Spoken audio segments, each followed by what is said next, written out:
dark outside, Uh-huh. so Ah, I'm hoping that that's enough light. Or that's enough. We have you are quite well visible to all of us. is that okay? So, Everyone is able to okay, Professor, let see me me. give you a short introduction. Actually, there, our whole soul faculty team are going to prepare your introduction. So after that, you will start your, deliberation. So now I will invite Professor Gaurav Mishra. Kindly start the session, please.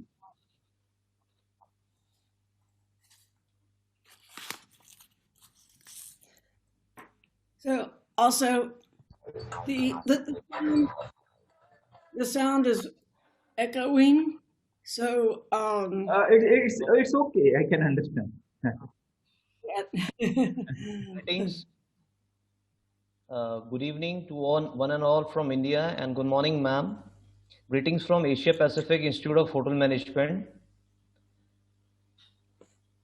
This pandemic has gradually put a halt on global business, but we at Asia Pacific Institute of Hotel Management are resilient and stubborn to learn, explore, and understand the changing phenomena in the field of hospitality and tourism.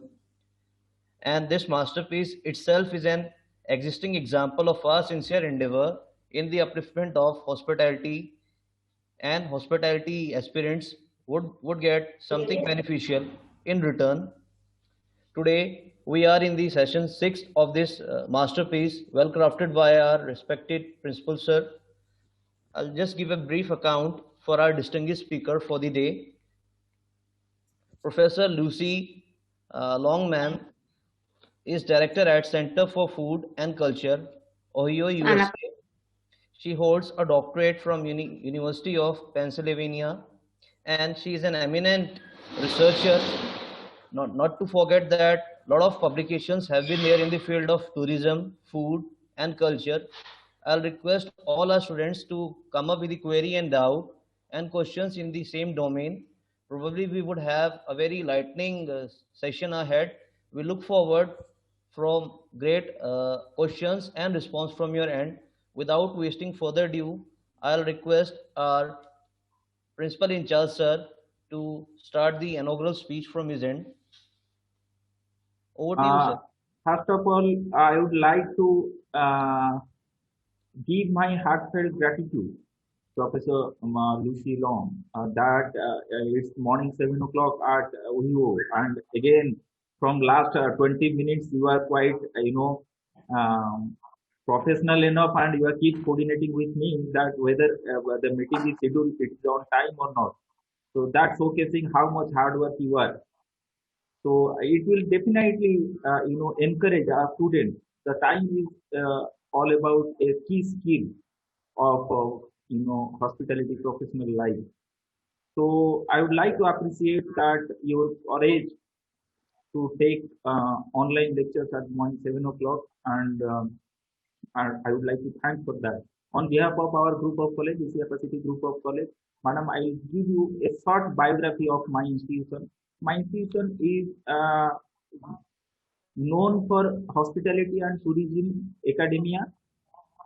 See, more than 2 decades, we are successfully implementing and conducting uh, academic courses like undergraduate and postgraduate courses in tourism and hospitality field. Now we have been affiliated to All India Council of Technical Education as far as to our Gujarat Technological University. Here today we have you. It will be a great respect to my institution that professor like you, eminent professor like you, eminent tourism researchers like you are also coordinating to encourage my students during this pandemic era, their upliftment, their future positive aspects, their path, their knowledge, their talent, their skill will definitely make a mark, and it will be a fine addition of your deliberation into their professional life. Again, without losing time, Professor, I would like to appreciate you, and you may start your presentation. Your time starts now. Let me give you a short biography about our deliberation system. Is your deliberation time has to be 20 to 25 minutes. Kindly please research. You may start your sharing now. Please. Gaurav, you may please shut down your deliberation slide. So now, Madam Lucy Long, you may start your deliberation.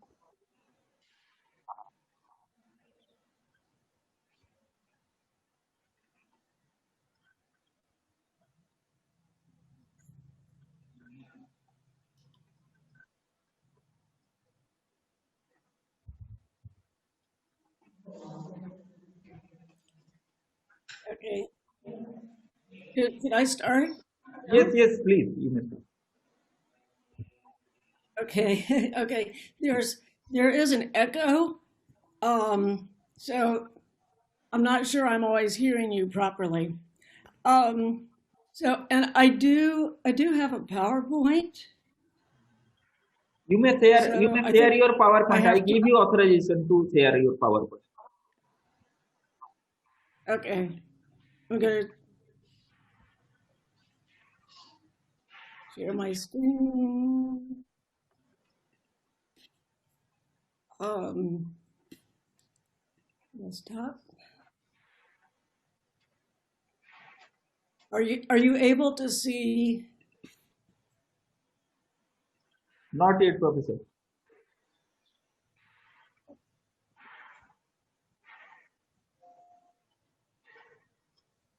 Let's see.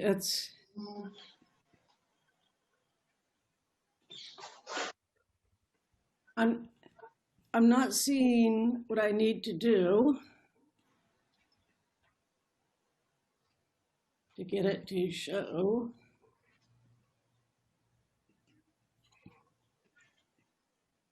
Yes, now your slide is visible to us.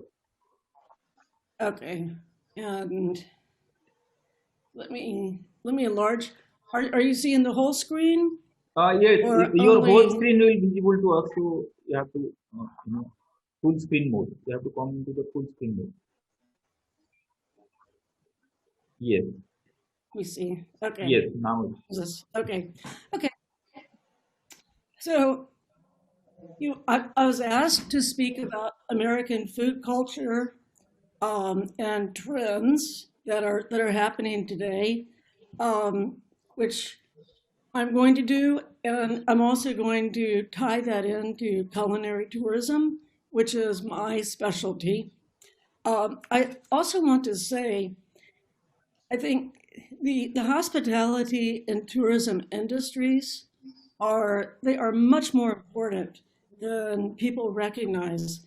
These are not only businesses, these are occupations and fields in which we are shaping people's understandings of other people and of other places. So this is extremely important work that we are doing. We have a great deal of power, and we need to take this very, very seriously and be very aware of the impacts that we can make. Um, okay, I am director of the Center for Food and Culture. This is a nonprofit. I also teach at Bowling Green State University. And I teach food and nutrition and tourism, ethnic studies, American culture studies, and folklore. So, okay, so is there an American cuisine? Can we say there are certain dishes that are American? Many people think of this, a hamburger, as American. Most Americans would make this with beef. However, this can also be made with turkey or pork or with tofu or other vegetarian items. But this is seen as the quintessential American food. There's also this, which is also frequently thought of as American pizza, although most people think of this as coming from Italy, and it does originally, but the form that it is in the United States is very different from anything that you would find in Italy. However, it is thought of frequently as an ethnic food rather than an American food in America. Popcorn is another dish, another food that is frequently thought of as all American, and this does come originally from the Native Americans in the US. Okay, and these are actually Vietnamese egg rolls. These are found in many cities in the US and among Vietnamese communities, obviously, in the US. Is this American food? Okay, I bring this up just to get us to think, well, what is American food? So it is what Americans eat, but then that means we have to ask who are Americans? What does it mean to be an American?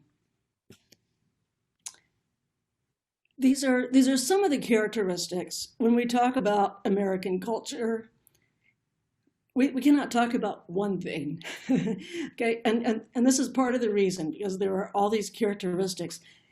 The United States is very, very multicultural. There are parts of New York City that are said to have over 100 languages being spoken in one neighborhood. So there is a perception of the United States as being all English speaking and being homogenous, but it is very, very diverse, very multicultural. It has very diverse natural environment and also natural resources. This means that you can travel in the United States through every climate zone there is, and through every different type of natural landscape. This means also that there are very, very abundant natural resources. And this has shaped the way Americans think about food and themselves. They think of abundance, and it is easily available and always available, they believe. Also, the United States is the residents are very mobile geographically. People move throughout the states frequently and very often. And frequently families are dispersed, you know, and in many ways, we're able to travel very, very easily. It is also very mobile socially, in that people can change their identities, they can change their religious identity, they can change their occupational identity, they can leave their family and go to a new place where they create a completely new family and a completely new identity. In theory, this helps to create an egalitarian society. Now, this is very much in theory, and it is part of what the idea of democracy is based upon.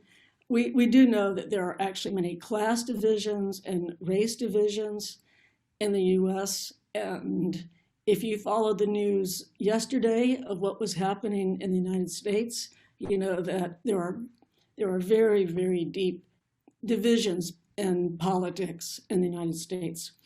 So the egalitarian is an ideal that is built into the Constitution and built into how the United States sees itself. We'll also see the food does tend to be very egalitarian.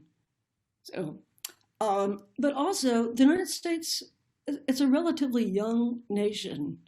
It was established in 1776. So that's not compared to India and compared to many other nations. This is very, very young. And what this means is that it does not necessarily have old established traditions and ways of doing things. Also, there is continued influx with new cultures, and change is very much accepted. And so there is a constant acceptance of new things. This also means that the United States is very future-oriented. Many people who came here wanted to leave the past behind, so they tended to bring a mindset of they are building for the future. So it's not so much grounded in the past and in tradition. It's more thinking about what things can be in the future. This means that there's a lot of room for innovation, for new traditions to be developed. Also, this is very, very important. The United States is very, very individualistic. It is based on the individual can make their own decisions about their lives. The individual can have their own taste. The individual can have their own values. Okay, and this is an extremely important characteristic of the nation in general, and we'll also see very important in food also.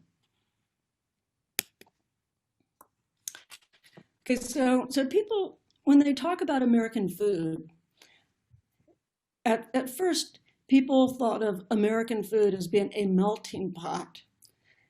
A melting pot is one in which you take many different ingredients and you put them all together. They all melt together into one. This was the metaphor that was used for American culture for many, many years. And people still tend to talk about that. The problem with the idea of melting pot, with American culture being a melting pot and American food being a melting pot, is that the individual ingredients lose their identities. And we see that in many ways that does not happen, but also when it does,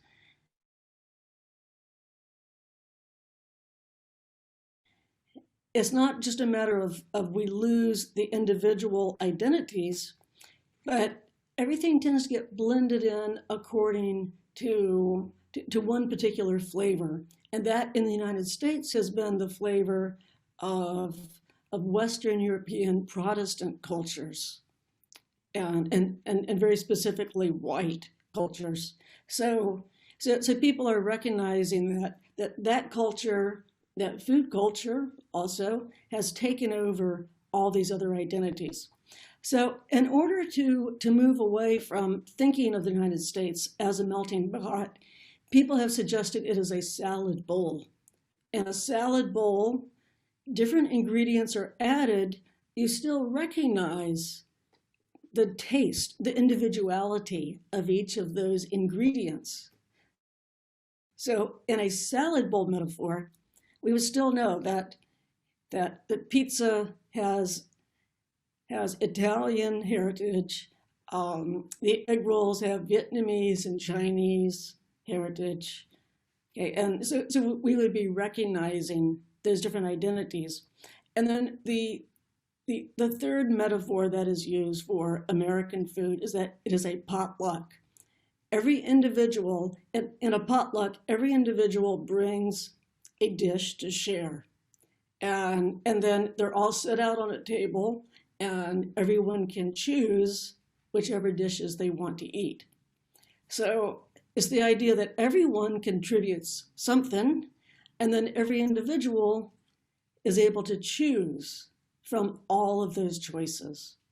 Okay, so people are now using the concept of potluck to describe American food. I do want to mention also the anthropologist Sidney Mintz wrote an article about, is there an American cuisine? And he said, no, there is not, because it is too multicultural. And we should be happy that we don't have a cuisine, because not having a cuisine means that we don't have only one culture that defines us.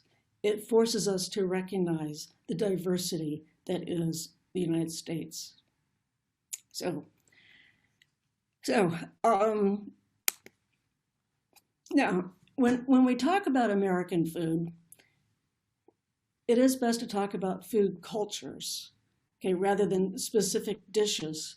And we can see that American food culture is a series of layers. Now, and this would be true for every nation, every culture in the world. It is particularly evident in the United States because of the diversity here.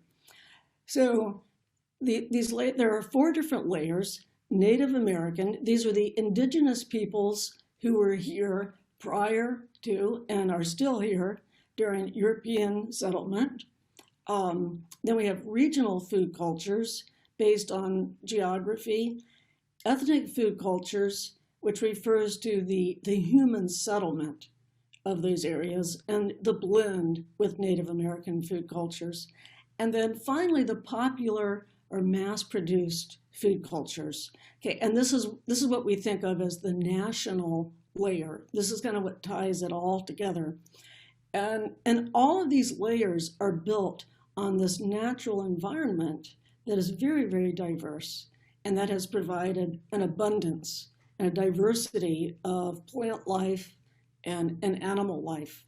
And that diversity has contributed to the regional and the ethnic food cultures.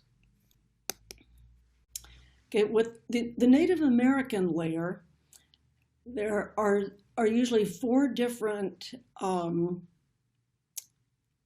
cultural regions for Native Americans. Okay, and before I show you the map of that, there are some commonalities between all of these groups. They all share an emphasis on what is referred to as the three sisters. Okay, these are corn, beans, and squash. And these are plants that they are grown together, and they are normally eaten together. And they make up the core of the cultivated foods that Native Americans historically ate.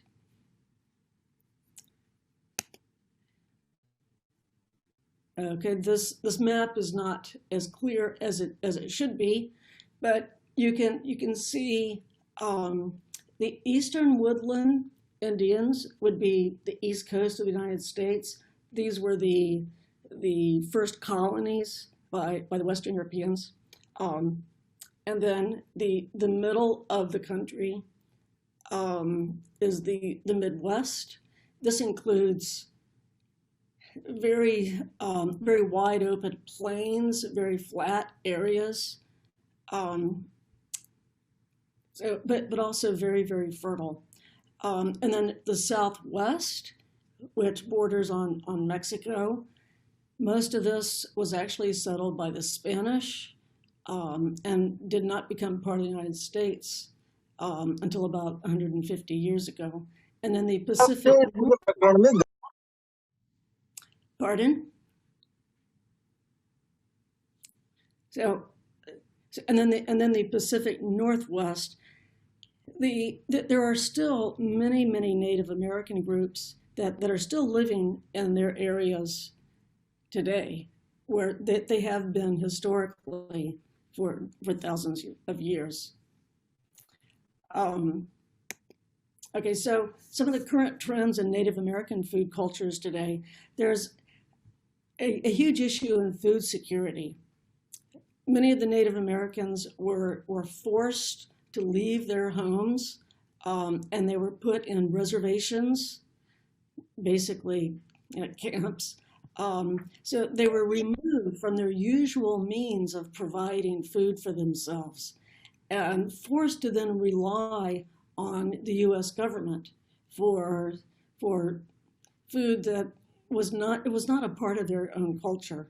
And partly because of this, they were unable to keep up most of their traditional foodways, which had been very healthy and were also very sustainable. They tended to work very collaboratively with the natural environment. So what this has done is led to horrible social issues, social problems for many Native Americans, and that includes access to healthy and nutritious food. They've had to rely frequently on handouts from the government, which means that they were being given leftover foods, crops that the U.S. government had too much of. So a lot of corn and wheat, very unhealthy foods. So partly as a response to that, there's a movement within Native American cultures today for food sovereignty. And this is the right to define one's own food culture and to participate in culturally appropriate foodways. So what this translates into is many Native American groups are starting to farm and cultivate seeds from plants that they had used many years ago. They also are trying to bring back some of the older recipes and flavor profiles. For example, salt and sugar were not a part of the traditional Native American diet. So the individuals who are involved in this are trying to create dishes that are not using the more contemporary flavors and ingredients that were introduced by Europeans. And they're trying to make those dishes tasty so that modern palates will like them, but they also are trying to train people to have a taste for those types of foods. They are also reclaiming traditional methods of production. In some cases, that means hunting. And so Native American groups sometimes have special permission to hunt animals or fish, seafood that are normally off limits to other people. So seals, whales, for example. Also, there are a number of Native American chefs who are now trying to introduce native foods to mainstream Americans. So there are several restaurants that have become very famous for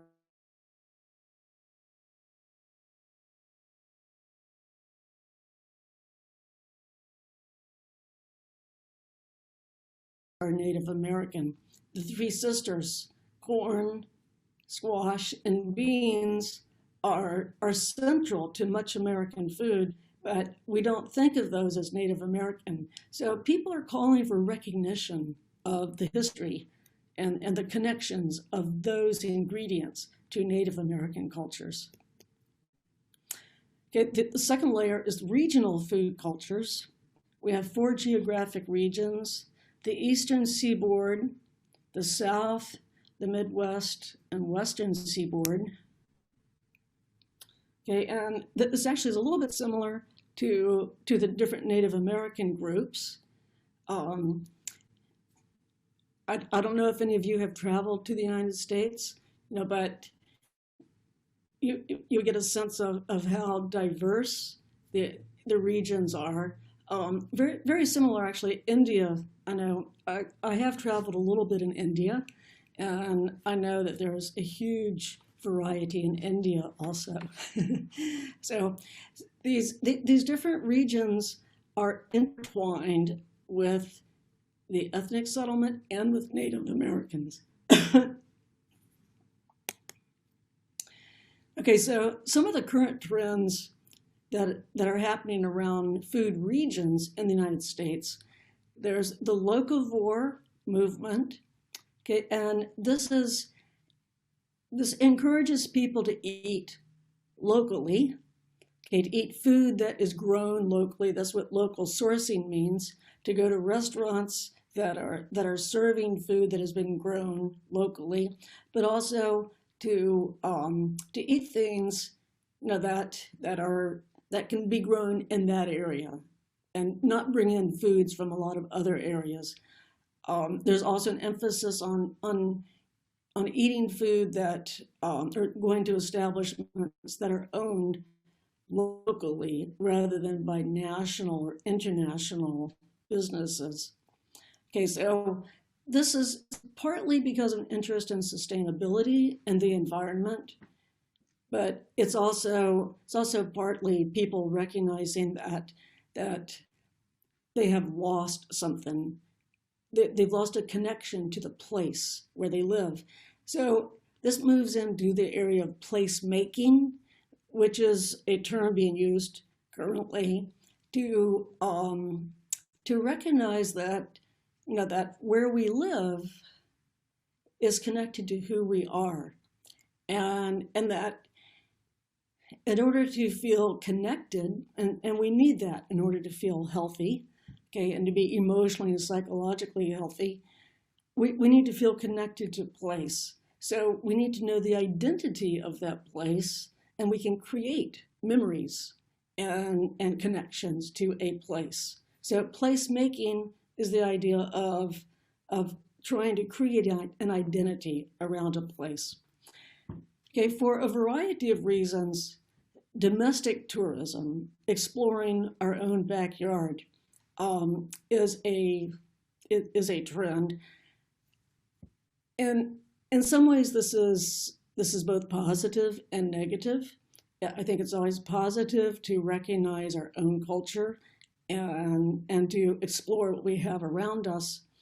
In some ways, it is negative in that there is a certain amount of anti-foreign attitude in the United States, so that sometimes it is seen as being more patriotic and it is very nationalistic. Stay in the United States and explore here. But it also is, there's an incredible wealth of cultures and food in the United States, and it's expensive to travel outside the country. So it is good to encourage this kind of travel. Okay, the third layer is ethnic American food cultures. First of all, though, ethnicity is it's a complicated term. It usually refers to a cultural identity that is based on heritage, on cultural heritage. Okay, but it also exists within another culture. Okay, so that a person in India, would speak of themselves as Indian, but with various ethnic identities within India. When they come to the United States, they would simply be Indian American. And all those other identities would be lost or hidden in the fact that they come from the nation of India. They also, the hyphen is very important. So ethnic American. So this means that an individual is always thinking of themselves or thinking of their ethnic culture in contrast to the American culture where they are. Okay, so this is what is meant by ethnicity is differential. It is based on how it differs from what is perceived as being American culture. So ethnic foods are those foods that seem to be different from what is thought of as British American, traditional British American. So it's always based on contrast and difference. However, ethnicity in the U.S. is also situational in that people are not automatically identified by their ethnicity. Their food does not have to match their ethnicity. They can, according to each different situation, they can choose different foods. And also, there are times when they can choose to highlight their ethnicity, and other times they highlight another type of identity. Okay, so on holidays, it's very common to have foods that come from one's cultural heritage. So ethnic foods are very popular at holidays. But there are other times when ethnic foods are not eaten at all by a family that has that ethnic heritage. Also, because the United States is so multicultural, many times Americans can choose. They have a number of different ethnic heritages to choose from. So they can choose those different heritages. They can combine them. They can emphasize different ones at different times. And we see this happening with food all the time. Also, I want to say ethnicity and race sometimes are treated as the same thing, but race tends to be used when we're talking about physical characteristics, and ethnicity is used when we're talking about cultural characteristics. It gets very, very complicated in the United States. So current trends in ethnic American food culture. Food is currently being used to express and celebrate ethnicity. People tend to be very removed now from their original country of heritage, and that distance frequently creates nostalgia, and so so people say, oh, let's have this food. This would be fun, so food is oftentimes being used now to Professor, celebrate. we have conducted two sessions following by one session for deliberation and second session for the discussion. Actually, I thought you take more 5-10 minutes to conclude it. Okay. No, I'm no. having. But the thing is, now I'm going to close this session here only. Leftover session, we are going to start with the same meeting link. Kindly rejoin me within a moment. I'm just changing.